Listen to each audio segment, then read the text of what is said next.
buntag sa tanan. Ang atong ebanghelyo mga igsoon, palihog mga lingkod, sorry. Ang atong ebanghelyo mga igsoon, nagahisgot kini sa kamatayon ni Juan. O atong makita kung unsa nga kamatayon ang nahiaguman ni Juan tungod sa iyang pagbadlong kang Herodes. Nga atong mabasa diri sa Mateo Kapitulo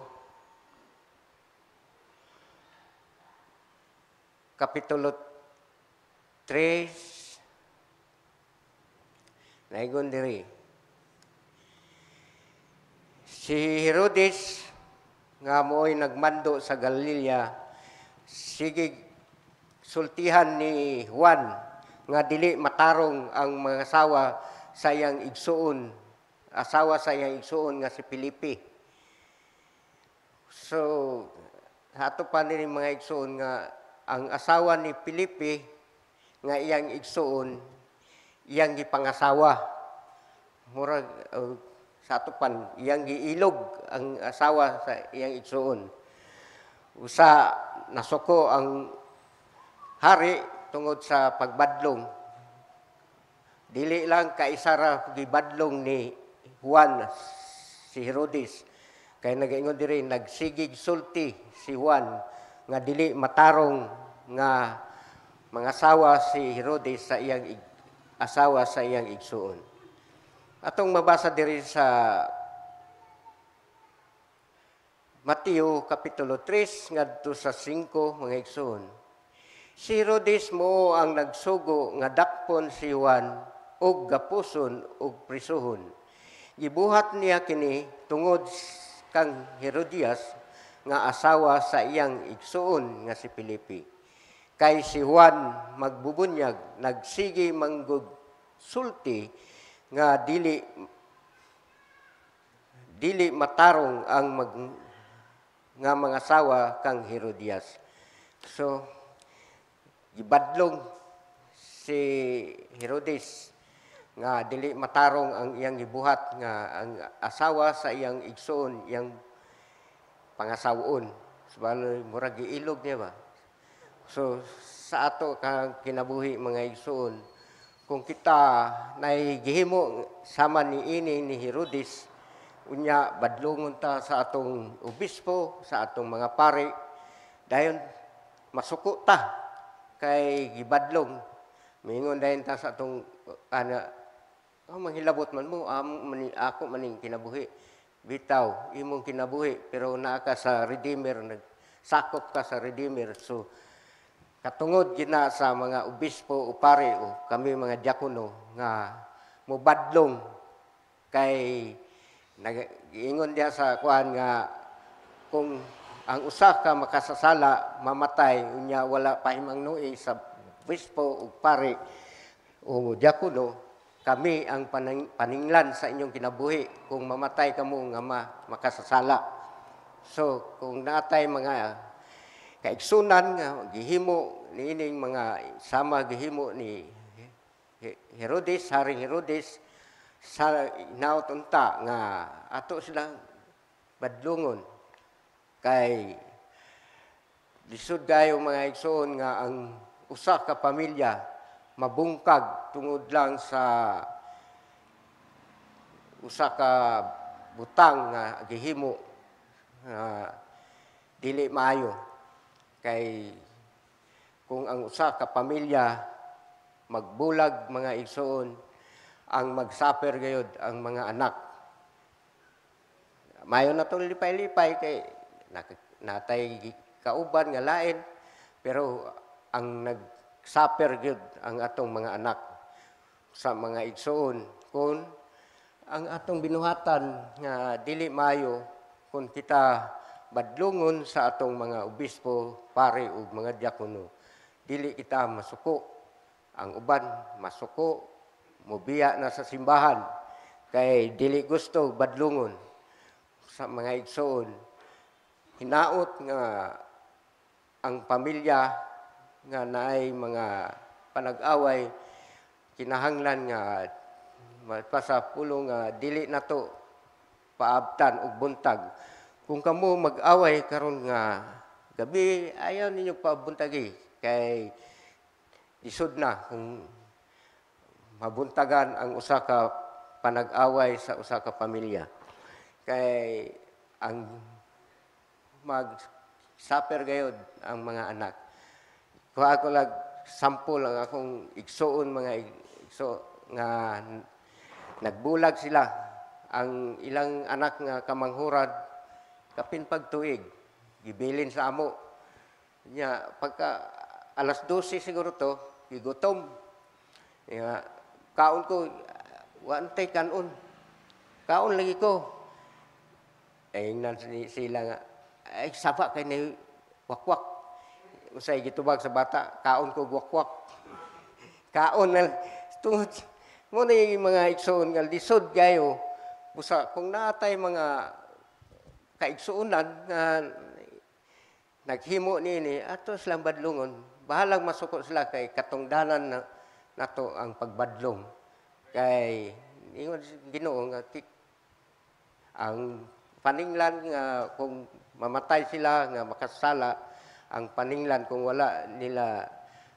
na nila sulti niya nga sala ug mamatay sila nga usa ka makasala gihapon ang obispo ug pare ang paninglan sa inyong kinabuhi sa mga igsoon kay kung ang pamilya ligon usab ang simbahan kay ang usa ka pamilya sama sa usa ka gamay nga simbahan kung ang usa ka pamilya ligon og dili gayud maunsa sa unsa mga pagsulay o mga tentasyon yan ang atong simbahan usab ligon nga mga igsoon kung kita naka-encounter og ginani mga problema ato kining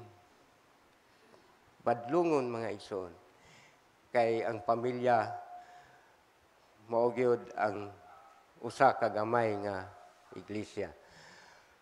Unsa man ang hinungdan nga ang usa ka pamilya mag-away tungod usab sa usa ka pride mga igsoon. Ang isa ang bana labi na ang bana dakog sweldo o asawa ba dakog sweldo magkandayon sila kinumpirahay nga wa makay kagwad mas dako pa kog sweldo nimo mo na mga hinungdan sa pride mga igsoon nga magpinintahay na dayon sa kamong mga asawa usab mo na inyong trabaho ang pag-ampo sa inyong mga bana dili ninyo sika-sikaan nga mga sa baka wala kay gidala tapos karon ang inyong buhaton mga igsoon dili inyo sika-sikaan. Inyo hinong iampo kay nagaingon diri sa atong panultihon 29 atong nga nag-ingon diri mas maayo pa magpuyo sa kisame kaysa balay sa asawa nga tagawtawan. Sa ayaw niyo tagaw-tawi inyong asawa yung bana. Kung dili iampo kung namoy mga bana nga dili hinimba kini ang the best mga igsoon iampo ninyo nga hinaot Ginoo nga himong hikapon iyang makasasing siya gayud ang mangulo sa pagsimba buhatan niyo na kada adlaw hantod matingala lang mo kay moingon na inyong bana nga pamangon na mo diha kay manimba na ta 100% yun mga igsoon ang pag-ampo. Dili 90%. 100% nga tubagon yun sa Ginoo. Sigon po sa makaayo kanato atong pag-ampo. Padayon ta mga igsoon diri sa Kapitulo 9, 6 nagaingon diri. Mo ni ang hinungdan nga si Juan magbubunyag gipunggutan sa liog o ulo. Sa dihang gisaulog ang adlaw natawhan ni Herodes, misayaw ang anak nga babay ni Herodias atubangan sa tanan nga nanambong. Nahimuot kaayo si Herodes, busa misaad siya kaniya, ipanumpa ko nga hatagan ko ikaw, bisan unsa ang imong pangayoon. Muni, nagsaad si Herodes sa anak sa iyang asawa nga babae, nga bisan unsa ang iyang pangayoon, ihatag ni Herodes. Nag-ingon pa gyud sa laing ebanghelyo nga bisan ang katunga sa iyang gingharian iyang ihatag. Busa sumala sa gisugo sa iyang inahan, miingon siya kang Herodes, ihatag kanako karon ang ulo ni Juan nga magbubunyag, ibutang kini sa bandihado. Kapitulo 9 nagaingon dire, naguol ang hari apan tungod sa panumpa niya gihimo sa atubangan sa tanang nanambong, iyang pasuguan nga punggutan si Juan. Mga igsoon, tungod sa usa ka panaad ug panumpa, punggutan si Juan magbunyag, kay mo may gipangayo sa dalagita. Unya ang hari nanumpa man nga bisan unsay pangayoon sa dalagita iyang ihatag. Busa ipunggutan yun si Juan. Kita po sa mga igsoon, ayaw kita, dili kita manaad, labi na sa Ginoo, manaad ta nga dili na tutumanon, ayaw ninyo buhata ka na maigsoon. Uban, manaad. Kung Ginoo, kung maayo lang ko, magsimbagi ko kada adlaw. Pero sa pagkaayo na, wala, nibalik sa daang kinabuhi. Ginoo, mag-serve ko nimo kung mo-asinso ko. Pag asinso, nawala sa simbahan. Kaya ni-asinso naman. Sa ang panaad, labi na sa atong manaad ta, nga magbayad ta sa atong utang. So pag-abot sa panahon nga atong gisaad, wala ta kabayad. So nakasala ta, namakak ta, kay nagsaad mo ta nga, mo na nga, usa, ignan lang ninyo nga, basid makakwarta ko niya ng panahon na, bayaran tara ka. Kay kung musaad yun ta, pag mapakyas, diha, kasala ta. Usa, importante yun gini ang manaad. Kung atong manaad ta sa Ginoo, ato yung tumanon. Kay dili ang Ginoo pareha sa tao. Nga manaad, mingon dahil nga, bulanon kay tumanon. Pero ang Ginoo, kung ang Ginoo magsaad ka na to, iyag yung tumanon. Iyag yung ihatag, labi na, musaad siya, musangkap sa atong gikinahanglan. Iyag yung tumanon mga igsoon. Kay ang Ginoo, dili bakakon. Kung unsay iyang gisaad, iyag yung tumanon. Kung magsaad siya nga, siya mo ayo sa tanan natong mga sakit, iyag yung tumanon mga igsoon.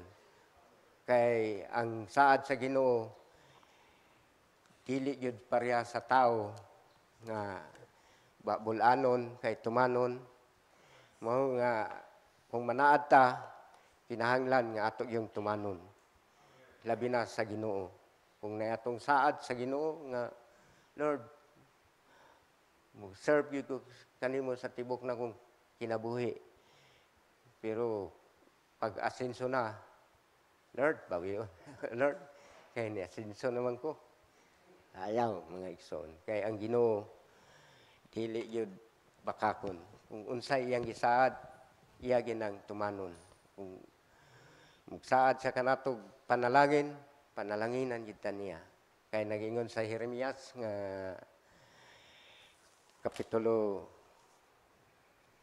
Jeremias kapitulo, saan ako ang last verse ni,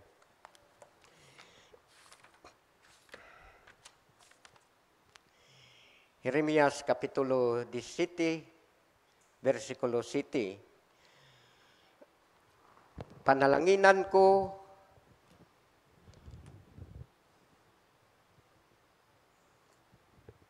ang tao nga mosalig kanako. Panalanginan ang tao nga mosalig sa Ginoo. Kung kita na ay pagsalig sa Ginoo, then ang panalangin iyang ihatag kanato.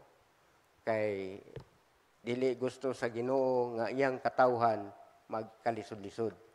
Mao nay saad sa Dios kanato. Mao nato ebanghelyo palihog manindog